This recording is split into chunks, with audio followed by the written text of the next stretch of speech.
বিশেষ চাহিদা সম্পন্ন শিশু এবং ব্যক্তিরা নানানভাবেই আসলে উপেক্ষিত এবং স্টিগমার শিকার হয়েও থাকে, এবং তাদের শিক্ষার ব্যবস্থাতেও তাদেরকে ইনক্লুড করার ক্ষেত্রে আমরা দেখি যে অনেকেই সেভাবে করে উঠতে পারেন না।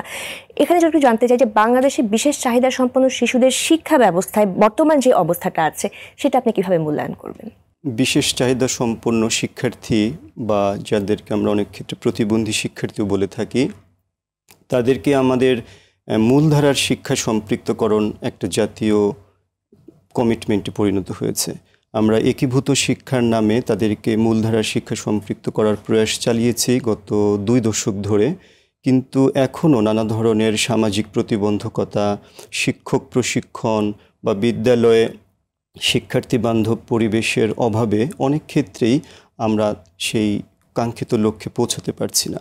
তো সেই জায়গাটাতে আমাদের সময় এসছে তাদেরকে নিয়ে সত্যি খুব গুরুত্বপূর্ণ সময়ে, যাতে তাদেরকে আমরা একটা গুণগত শিক্ষার আলোকে নিয়ে আসতে পারি আমাদের সবার সম্মিলিত প্রয়াসের মাধ্যমে। এজন্য আমাদের সামাজিক যে প্রতিবন্ধকতাসমূহ রয়েছে সেগুলোকে যেরকম আমাদের দূর করতে হবে, পাশাপাশি শিক্ষক প্রশিক্ষণ থেকে শুরু করে আমাদের স্বাস্থ্যগত বিষয়গুলোকেও বেশ গুরুত্ব সহকারে দেখবার সময় এসছে। জি, অনেক ধন্যবাদ স্যার। আমরা জানি যে বিশেষ শিক্ষা বিভাগ এই বিষয়ে আসলে অনেক দিন যাবতই কাজ করে যাচ্ছে। এই যে বিশেষ চাহিদা সম্পন্ন শিশুদের জন্য পর্যাপ্ত শিক্ষক প্রশিক্ষণ কতটা নিশ্চিত করা সম্ভব হয়েছে এবং এর ঘাটতি পূরণে কী পদক্ষেপ প্রয়োজন বলে মনে করেন?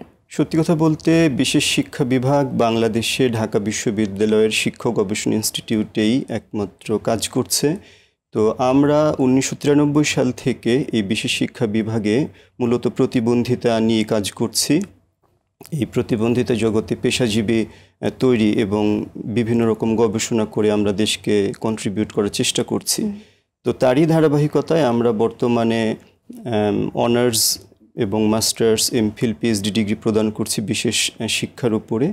আমরা 2019 সাল থেকে advanced course on disability, autism and inclusive এডুকেশনের উপর এক ধরনের প্রফেশনাল শর্ট কোর্সও অফার করে চলেছি। তো সেখান থেকেও প্রতি ব্যাচে আমাদের 40 জন করে গ্র্যাজুয়েট তৈরি হচ্ছেন, যারা বাংলাদেশের বিভিন্ন সেক্টরে প্রতিবন্ধিতা সংক্রান্ত কর্মে নিবেদিত রয়েছেন।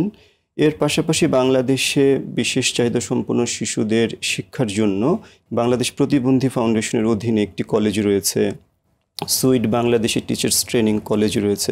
এরকম নানা উদ্যোগে সরকারি বেসরকারিভাবে শিক্ষকদের প্রশিক্ষণের আয়োজন চলছে।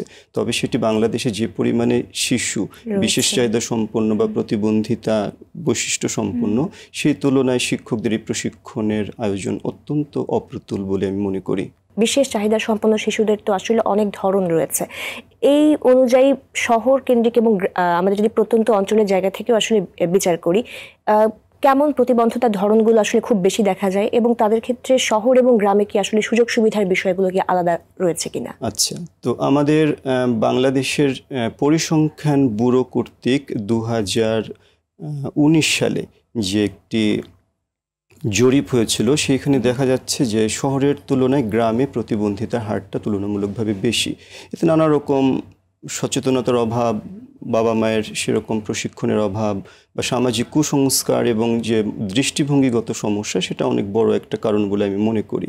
তো সেদিক থেকে যদি বলি যে বাংলাদেশে প্রতিবন্ধিতার ক্ষেত্রে এই সাপোর্ট দেওয়ার যে সুযোগটা, সেটা শহরের তুলনায় গ্রামে যেহেতু অত্যন্ত কম, আমাদের শহর কেন্দ্রিক সুযোগ সুবিধাগুলো আরও প্রসারিত করতে হবে এবং পাশাপাশি গ্রামে যে ধরনের সার্ভিসগুলো আমরা পৌঁছে দিতে পারি সামাজিক পুনর্বাসন প্রকল্পের মাধ্যমে, সরকারি বেসরকারি উদ্যোগে যদিও অনেক কাজ হচ্ছে, বাংলাদেশে সিআরপি অনেক কাজ করছে প্রত্যন্ত অঞ্চলে, এই কাজের সীমা আরও বাড়াতে হবে বলে আমার বিশ্বাস।